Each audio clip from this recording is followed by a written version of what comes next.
É que a Secretaria de Estado da Saúde confirmou o aumento dos casos de Covid em Alagoas. Segundo a CESAL, a situação epidemiológica aponta para o crescimento da doença, que é típica para essa época do ano. Nós sabemos que a única forma de conter a doença é com a vacinação, mas os alagoanos ainda não completaram o calendário. Somente 7,86% tomaram as 4 doses.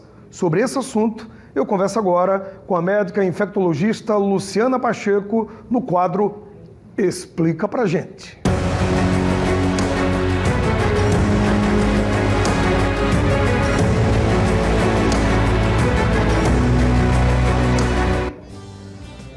Com a gente aqui ao vivo, a médica infectologista doutora Luciana. Doutora, boa tarde, prazer falar com a senhora, boa semana.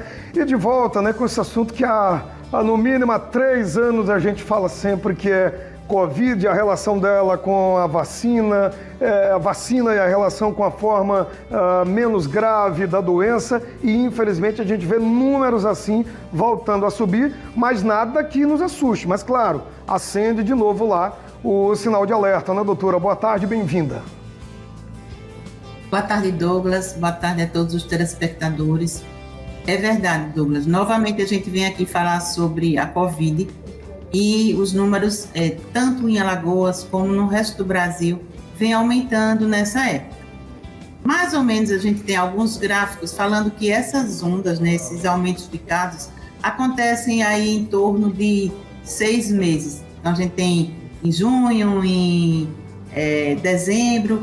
Isso mais ou menos também coincide com alguns períodos de aglomeração. Então a gente tem aglomeração em junho pelas festas juninas, agora em dezembro, janeiro pelas festas natalinas e férias, Muita gente tem férias nessa época do ano. Então, isso já é previsível, já se sabe isso por esse tempo, os 4 anos que nós temos aí de pandemia, agora não há mais pandemia, A Organização Mundial de Saúde declarou que não existe mais pandemia, mas o vírus continua circulando. E a circulação do vírus faz com que ele produza, é uma característica desse vírus, as mutações, as variantes. E agora a gente tem um aumento de uma variante chamada JN.1, que tem acontecido no Ceará e que deve estar acontecendo também entre nós. Haja visto o aumento de casos que está ocorrendo, as UPAs estão demonstrando esse aumento de casos. E isso a gente se preocupa porque, como você falou, a gente está com uma população com um número baixo de pessoas vacinadas com todas as doses necessárias, principalmente a bivalente. Porque a bivalente, Douglas, ela é uma vacina composta por aquele vírus inicial, aquele vírus que começou toda essa doença, e com a variante que hoje é a única que está acontecendo no mundo todo e no Brasil também, que é a Ômicron. Então, essa JN já é uma variante de uma subvariante da Ômicron, que é a BA. Então, a vacina bivalente ela é composta dessas duas cepas. E aí ela protege mais contra essa variante Ômicron e as suas subvariantes. Doutora, quando nós anunciamos que iríamos entrevistar a senhora, e aí muita gente começou a mandar pergunta sobre esse aumento da Covid, porque, claro, preocupa. A gente está falando aqui, mas essa hora, quem está nos assistindo lembra de algum parente que morreu por conta da Covid, ou de alguém que se complicou por conta da Covid, da demora para tomar a vacina. E tem várias perguntas, nós selecionamos aqui algumas, e eu vou fazer a primeira agora para a senhora, tá bom? A primeira pergunta aparece agora, ela é da Rebeca Santos, doutora. Ela diz assim: mesmo com sintomas, os médicos não estão passando testes de Covid para os pacientes. Como é que eu sei se estou com a doença ou não? É com a senhora. É uma boa pergunta, Rebeca. E a manifestação clínica da Covid, ela é igual, ela não mudou ao longo desse tempo. Dor de garganta, espirro, nariz escorrendo, dor no corpo, febre. Algumas cepas, algumas variantes dessa causam mais ou menos diminuição do paladar, diminuição do olfato, Então, isso também modifica um pouquinho, mas também tem acontecido. Então, semelhante a outras doenças respiratórias, a gripe, por exemplo, é a mesma coisa. Não tem como a gente saber, do ponto de vista clínico, se você está ou não com Covid. Infelizmente, os colegas pararam, também acham que a pandemia acabou e não solicitam o exame, infelizmente. É um direito seu querer o exame. Então, se você vai no local, você está com sintomas gripais, você pode pedir para que o médico solicite o exame. É claro que ele vai ver se tem algum outro sinal que justifique ou não o exame, ele deve ver isso, mas é um direito seu de pedir que ele faça o teste. A gente sabe que existem testes que são feitos na farmácia, isso é uma opção também que existe, para que a gente, de fato, confirme se tem ou não a doença. O ideal é que o teste seja feito em torno aí de 48 horas do início dos sintomas. Então, começou os sintomas, 2 ou 3 dias depois, faz o teste, que é o período melhor de positividade desses exames. Então, só assim a gente, de fato, sabe.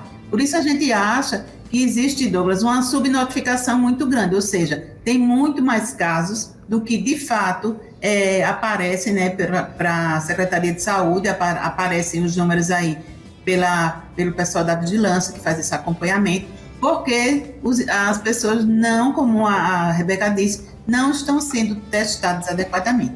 Então, vai para a UPA, é a porta de entrada no SUS, é a UPA. Na UPA tem sinais de gripais, né? Os sinais que a gente vê que acontece durante todo o tempo da pandemia. Coleta o exame, não custa nada, tem o exame. Se o exame faltasse, aí eu digo, tá certo, não faz, a gente vai deixar para só fazer naqueles pacientes graves, mas tem o exame. Então, fazer o exame, fazer o teste de antígeno, que é mais rápido, sai na hora o resultado. E naqueles pacientes que têm uma forma mais grave, então pode fazer o RT-PCR, pode até repetir depois se aquele primeiro exame der negativo, se foi feito no momento inoportuno, mas o ideal é que seja feito o teste para confirmar o resultado. Doutora, eu tenho mais uma pergunta de mais telespectadores, a nossa audiência aqui, e a gente vai colocar agora para a senhora, tá bom? É a pergunta da Gabriela Freitas. Ela diz assim: eu tomei todas as vacinas e tive Covid. Isso preocupa? Isso é preocupante, doutora? Não, pelo contrário, Gabriela, né? Se você está fazendo a pergunta aqui, é porque você está viva, você sobreviveu ao episódio de Covid. A gente sabe que a vacina ela não dá 100% de proteção, principalmente com esse tipo de vírus. Então, o objetivo maior da vacina é proteger das formas graves. Por isso que eu digo que não é preocupante, porque você está aqui fazendo a pergunta e está viva. Então, você sobreviveu, o objetivo é esse, é que as pessoas, que diminua a vacina, o número de mortes, o número de casos graves, o número de internações.